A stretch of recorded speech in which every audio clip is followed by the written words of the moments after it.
Hello world, me again. Listen to this article that I'm about to read to you. And hello you beautiful people. Listen to this article I'm about to read. But I'm gonna put my 2 cents on it in a minute. Listen to this. Wbgames to be affected by AT&T Warner Media Discovery merger. The merger between Warner Media and Discovery will affect Warner Brothers Interactive as some of its games are included in the sale.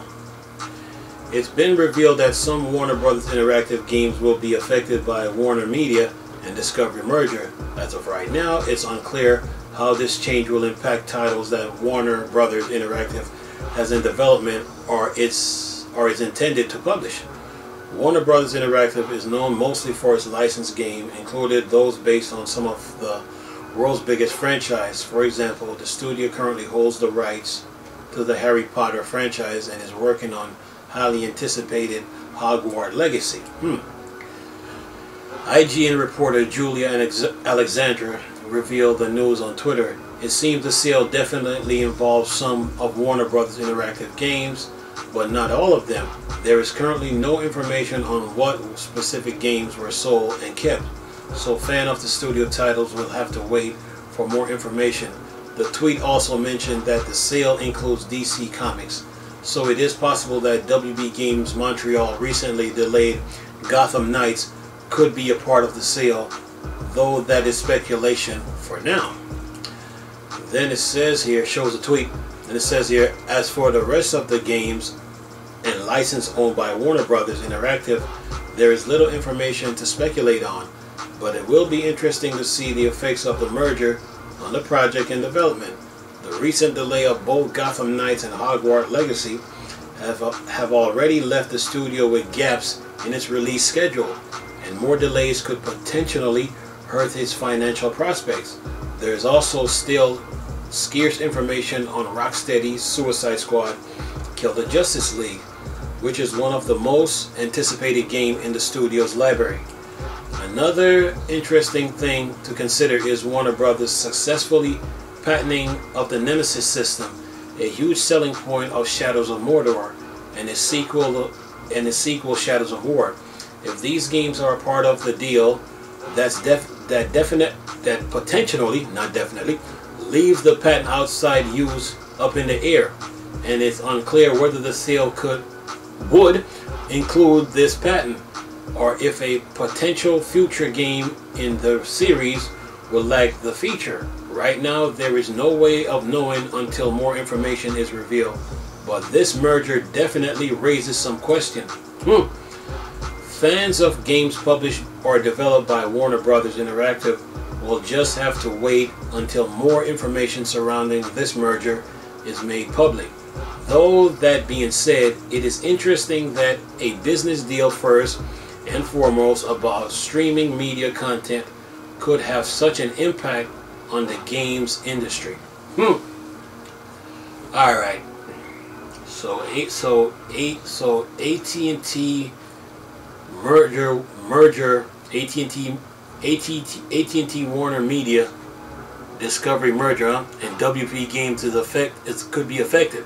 Alright, let me put my 2 cents on this. Make it quick. Okay, there was news of Microsoft purchasing Sega, right? Then AT&T put Wbgames on the table for $5 billion.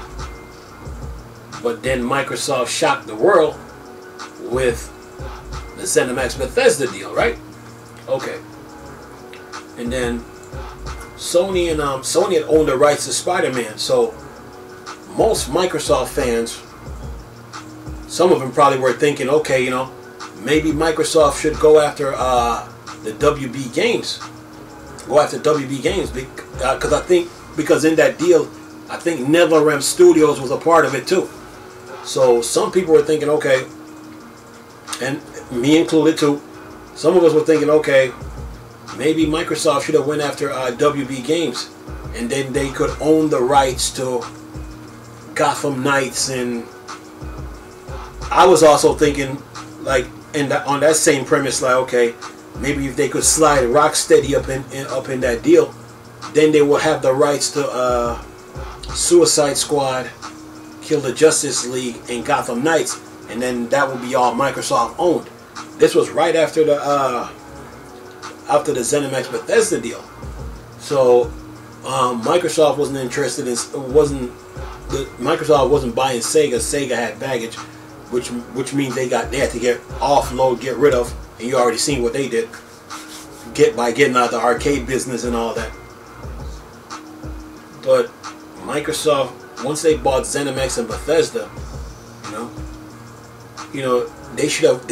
I was thinking that they should have went after the AT&T Wbgames sales, because it was $5 billion. But since nobody wasn't, I guess nobody wasn't interested in the deal. So what AT&T did was pull the deal off the table and then restructure. I guess they restructured it and made some moves at the top. And we didn't hear anything from AT&T since. But actually, take that back. They owned, I think it was Funimation, one of those animation studios. But then they were trying to they were in talks with Sony. They were trying to get Sony to they were in talks with Sony, and that was the last time I heard of them. But now the news is coming out today that Wbgames to be affected by AT&T Media, AT&T Warner Media Discovery merger. It makes me think that Microsoft should have bought that, should have took that deal when they had the chance, But because it was only $5 billion, because Microsoft had put $10 billion on the table for Discord, and that deal didn't go through. So maybe instead of spending $10 billion trying to get Discord, they should have spent $5 and snatch up Wbgames and whatever studio. I think it was NetherRealm Studios. If they were in that deal, should have snatched them up and just called it a day. But now AT&T is merged with Discovery. Who knows? Like I said, who knows where this leads to now? And does Discovery have a relationship with Sony? Who knows? Only time will tell, But anyway, I'm gonna leave a link in the description box with this article. Nice talking to you people again. Chris, still a Star Wars and Star Trek thing. Bored, dark side. I'm gone. Peace.